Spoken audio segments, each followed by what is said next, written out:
हमारे व्यस्त जीवन में ईश्वर की आवाज़। ईश्वर का स्वभाव कैसा है? ईश्वर का स्वभाव दयालु और करुणामय है।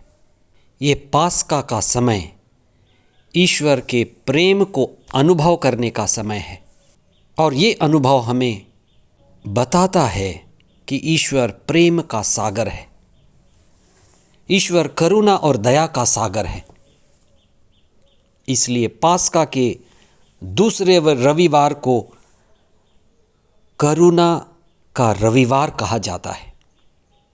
पास्का का दूसरा रविवार 7 अप्रैल 2024 करुणा का रविवार। पहला पाठ प्रेरित चरित अध्याय 4 पद संख्याएं 32 से 35 तक। दूसरा पाठ यूहन्ना का पहला पत्र अध्याय 5 पद संख्याएं 1 से 6 तक और संत यूहन्ना का सुसमाचार अध्याय 20 पद संख्याएं 19 से 31 तक। तू प्राण फूंक देता है तो वे पुनर्जीवित हो जाते हैं। तू प्राण फूंक देता है तो वे पुनर्जीवित हो जाते हैं और तू पृथ्वी का रूप नया बना देता है। भजन संहिता 104 वाक्यांश 30। इस भजन संहिता का वाक्यांश बड़ा महत्वपूर्ण है, जिसमें प्रभु का दिव्य वचन कहता है कि ईश्वर प्राण फूंकता है। ईश्वर के प्राण फूंकने का क्या अर्थ है? इसका अर्थ है मनुष्य आत्मा द्वारा वास्तव में संचालित होता है। हमारी असली सृष्टि होती है आत्मा द्वारा, क्योंकि हम ईश्वर के प्रतिरूप हैं, आत्मा स्वरूप हैं। हमारा स्वभाव आत्मा का है। हम जो दिखते हैं वह नहीं है। आदि पाप के बारे में हमें बचपन से बार बार बताया जाता है, लेकिन हमारे आदि कृपा क्या है, आदि वरदान क्या हैं, आदि गुण क्या है, आत्मा के क्या गुण हैं, वो हमें नहीं बताया जाता। वो हमें खोजना पड़ेगा। पवित्र आत्मा का गुण है शांति, पवित्रता, शक्ति, प्रेम, सत्य, करुणा, दया।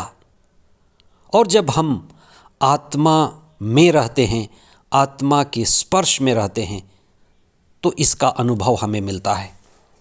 इसलिए हमें स्वयं की खोज करनी है, आत्मा की खोज करनी है, और ये सबसे बड़ी खोज है। इसके बारे में कम लोग बताते हैं। उत्पत्ति ग्रंथ अध्याय 2 पद संख्या 7, जिसमें प्रभु का वचन कहता है कि प्रभु ने धरती की मिट्टी से मनुष्य को गढ़ा और उसके नथुनों में प्राणवायु फूंक दिए। ये प्राणवायु क्या है? यही आत्मा है। इस प्रकार मनुष्य एक सजीव सत्व जीव बन गया। धर्मशास्त्र बताती है कि ईश्वर का आत्मा, पवित्र आत्मा, मनुष्य को पूर्णता का जीवन देता है, और यही आत्मा का जीवन पूर्णता का जीवन है, परिपूर्ण जीवन है।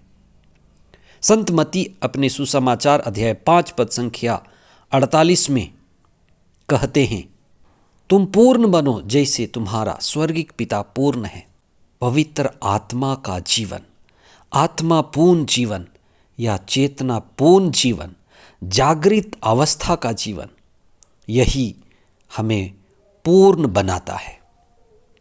नबी एजेकियल के ग्रंथ में अध्याय 37 पद संख्या 1 से 14 के बीच में ईश्वर का दिव्य वचन मृत प्राय इस्राएलियों की सेना का चित्रण करता है कि वे किस तरह से निर्वासित होकर सूखी हड्डियों की तरह प्राण रहित, जीवन रहित, मृत प्राय हो गए थे, और ईश्वर ने नबियों के द्वारा उन पर प्राण फूंका और वे सजीव हो गए।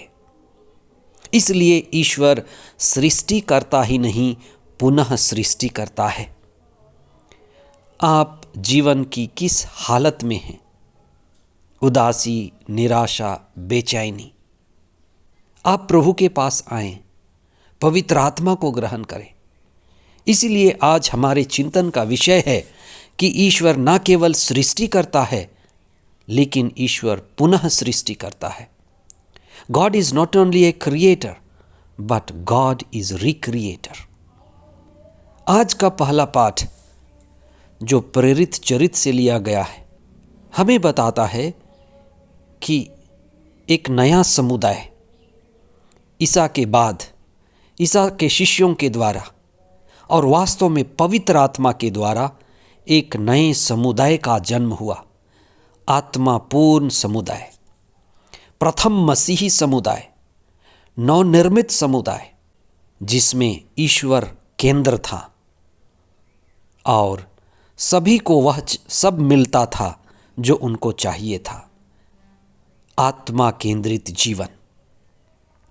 आज के सुसमाचार में ईसा अपने प्रेरितों को पवित्र आत्मा प्रदान करते हैं और वे उन पर फूंक कर कहते हैं, फूंकने के द्वारा उनको अनुप्राणित करते हैं और यह उनके नए जीवन, आत्मापूर्ण जीवन, मुक्ति के जीवन और परम आनंद के जीवन को प्रदर्शित करता है। आज का दूसरा पाठ बताता है कि कैसे हम संसार पर विजयी हो सकते हैं। कौन इस संसार को जीत सकता है? वही जो ईश्वर केंद्रित है, ईसा की शिक्षा को समझता है, उसका पालन करता है, पवित्र आत्मा को ग्रहण करता है। यीशु ख्रिस्त, इसका मतलब है ईसा जो पवित्र आत्मा से परिपूर्ण थे। उसी तरह से हर प्रभु भक्त को, हर प्रभु के पाने वाले को आत्मा को पाना है, पवित्र आत्मा द्वारा संचालित होना है। और जब हम स्वयं आत्मा का अनुभव करते हैं तो करुणा, दया और ईश्वर के प्रेम को भी अनुभव करेंगे। और जब हम प्रेम का अनुभव करते हैं तब वही प्रेम हम दूसरों को बांटते हैं, सेवा के द्वारा, संवेदना के द्वारा।